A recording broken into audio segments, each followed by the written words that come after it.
So, after completing the leadership skills questionnaire, I found that I scored in the very high range for interpersonal skills, in the moderate range for conceptual skills, and then in the low range for administrative skills, um, which didn't come as too much of a surprise to me. Um, I, I still consider myself a fairly new nurse. It's been about 2 years now, and while maybe one day I hope to improve my administrative skills, that's not really first thing on the agenda for me now. With that being said, I think in order to be a successful manager, you need to have a good combination of all three of these types of skills. You want to, really pay attention to detail and be able to provide resources to your unit. You need to be an effective problem solver, and at the same time, you really need to have those good relationships with your coworkers and your employees, because you want to make sure things are running smoothly. You want to be good at picking up on the overall feel of the unit, and it's important to be able to pick up on how your employees are feeling and to kind of distinguish how they're going to react to a change that you could potentially make. The textbook also went over some of the four main manager duties, and those were planning, organizing, staffing, and directing. I think that obviously all four are very important, but the planning phase is probably the most important, because if you don't effectively plan how to implement changes, it could just turn into a complete disaster. For the practice experience, I did some background research on the new hospital where I'm working and found that we have our hospital as a whole, it's pretty small, but we have a horizontal structure. And then more specifically for nursing, it's also a horizontal structure. We have our CNO, our Chief Nursing Officer, and she oversees the nurse managers for all of the specific nursing units. So she oversees my manager, Katrina, who is the manager of the NICU. And then broken down further for our unit, we've got 4 clinical nurse advisors, 2 for day shift and 2 for night shift. And whenever a new employee starts on the unit, they're assigned one of the CNOs one of the clinical nurse supervisors.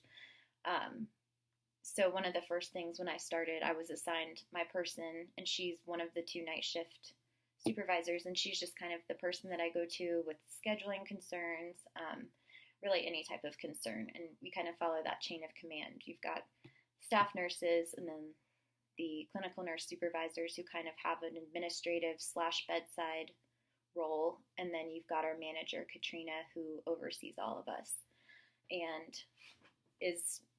she plays a big role in meeting with other managers, kind of discussing what's working and what's not working on units in the hospital as a whole. I do think that the horizontal structure, just after doing some research about the different types, I think that it's a good way to go, especially for a small hospital like where I'm working. According to the textbook, having a horizontal structure means less rigid controls and more freedom for the employees individually, which I think is much appreciated. It gives us a little bit more freedom in our job, and I think that it also helps when it comes to adequately staffing the unit. I think our manager has done a really good job at making sure that we have the people that we need. It can be kind of hard in the NICU because, well, I guess this is the case for any unit in the hospital, but our numbers really fluctuate. I've noticed that over the past 2 months, we have, in the span of a week, gone from having 8 babies on the unit to 19. So, when that happens and when the acuity level is rising and falling with our patients, you really have to be on top of staffing, and I think our manager and our team does a really good job with that. Our model of care that we use is primary nursing, and this was the same case at the hospital I came from before. I think that it's a fairly popular route to go in the neonatal world just because we, we have babies that will stay on our unit for months, and you have scared parents, and sometimes the only sense of familiarity that they get is having a nurse that really knows their baby and their family. So with primary nursing, full-time nurses can sign up for a patient, and they are pretty much guaranteed to take care of that patient every time that they're at work. And I think it's really beneficial. I think when you do that, you really form great bonds with the families. And beyond that, like, if you know a patient that well, then you're more likely to pick up on changes. If, baby's not acting like himself or herself, then you're more likely to pick up on that because you have that consistency there. So I think it's really great that we follow that model. Furthermore, with our staffing, like as I was saying before, with the way we fluctuate with the census on our unit, we have travel nurses and agency nurses, and this is something I wasn't used to at my old unit, but I think it's really helpful because we can sign contracted employees who, say our manager notices, okay, 2 of our employees are pregnant and going to be going out on maternity leave at the same time, a few months from now, like, we're going to have to cover those 2 positions. And so she can look, and rather than hiring a full-time employee, she can look at a traveler and pick up someone like that to pick up when we know we're going to be short. So I think that that's also very helpful. And I mean, from what I've seen in the 2 short months that I've been there, our staffing has been pretty great, especially compared to the unit I came from.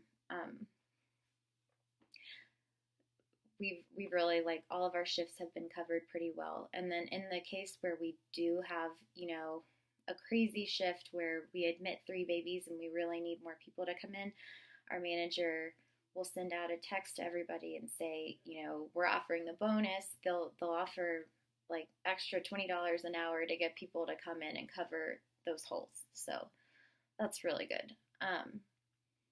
And our unit also works hand in hand with the Well Baby Nursery and the Labor and Delivery unit. Between our 3 units, the nurses can be floated. So it's really nice that we're closed that way.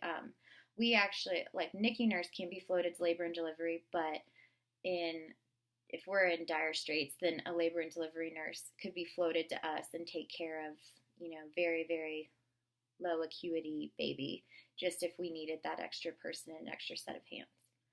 But overall, I think that my manager has been very successful so far. I mean, I've only been here 2 months, but it seems that she, has a great combination of the 3 skills, the interpersonal, conceptual, and administrative skills that you need to be an effective manager. And I think that throughout my career, I hope to definitely build upon those skills, even if I don't see myself necessarily wanting to do a manager position. I am interested in leadership, so I hope to develop those skills, throughout my nursing career.